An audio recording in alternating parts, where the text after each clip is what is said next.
जय श्री कृष्ण। ओम नमो भगवते वासुदेवाय नमः। आइए आज हम श्री कृष्ण अवतार के बारे में चर्चा करते हैं। भगवान श्री कृष्ण के कार्यों का वर्णन गंगा जल के समान समस्त ब्रह्मांड को शुद्ध बनाने वाला है। वक्ता, प्रश्नकर्ता तथा श्रोता सभी शुद्ध हो जाते हैं। श्रीमद् भागवत के 10वें स्कंद में भगवान श्री कृष्ण के अवतार और उनकी लीलाओं का वर्णन है।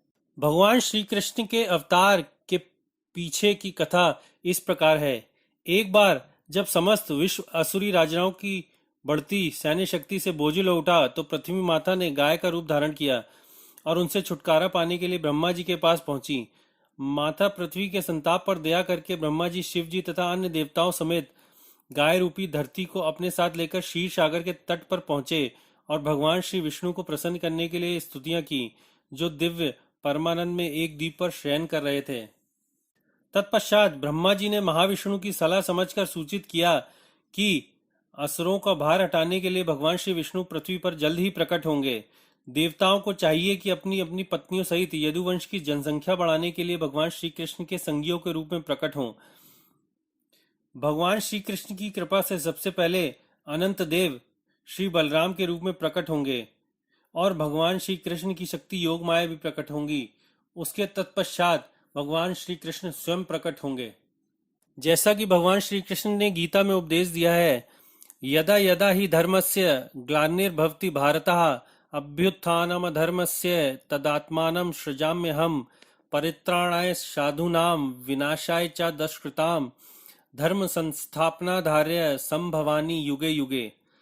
अर्थात, हे भरतवंशी, जब जब धर्म का हास होता है और अधर्म की प्रधानता हो जाती है, तब तब मैं अवतरित होता हूँ।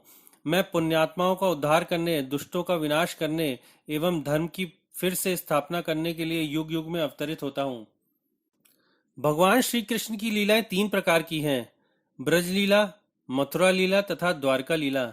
जैसा पहले हम बता चुके हैं, श्रीमद् भागवतम के 10वें स्कंद में 90 अध्याय हैं, जिनमें इन सारी लीलाओं का वर्णन किया गया है।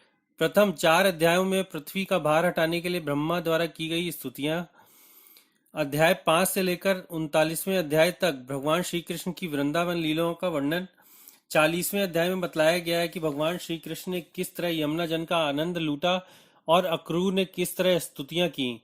अध्याय 41 से 51 तक के 11 अध्यायों में भगवान श्री कृष्ण की मथुरा लीलाएं हैं और अध्याय 52 से 90 तक भगवान श्री कृष्ण की द्वारिका लीलाएं हैं। 29 से लेकर 33वें अध्याय तक गोपियों के साथ भगवान श्री कृष्ण के नाचने का अर्थात रास लीला का वर्णन है। अतएव इन 5 अध्यायों को रास पंचाध्याय भी कहा जाता है और 47वां अध्याय भ्रमर गीता कहलाता है। पूर्ण पुरुषोत्तम भगवान श्री कृष्ण वसुदेव के पुत्र के रूप में प्रकट हुए, किंतु वह तुरंत ही अपने पिता को घर छोड़कर वृंदावन चले गए, जिससे वहां अपने विश्वस्त भक्तों के साथ अपने स्नेह में संबंधों का विस्तार कर सकें। श्री भगवान ने वृंदावन में अनेक असुरों का वध किया और बाद में वह द्वारका चले गए, जहां उन्होंने वैदिक विधियों के से अनेक कन्याओं के साथ विवाह किया। उनसे सैकड़ों पुत्र उत्पन्न हुए और गृहस्थ जीवन के नियमों की स्थापना करने के लिए और अपनी पूजा हेतु अनेक यज्ञ संपन्न किए। गोविंद कहे जाने वाले भगवान श्री कृष्ण ही परम नियंता हैं। आशा करते हैं कि श्री कृष्ण अवतार का यह प्रसंग आपको अच्छा लगा होगा। कृपया लाइक, शेयर और सब्सक्राइब करना ना भूलें।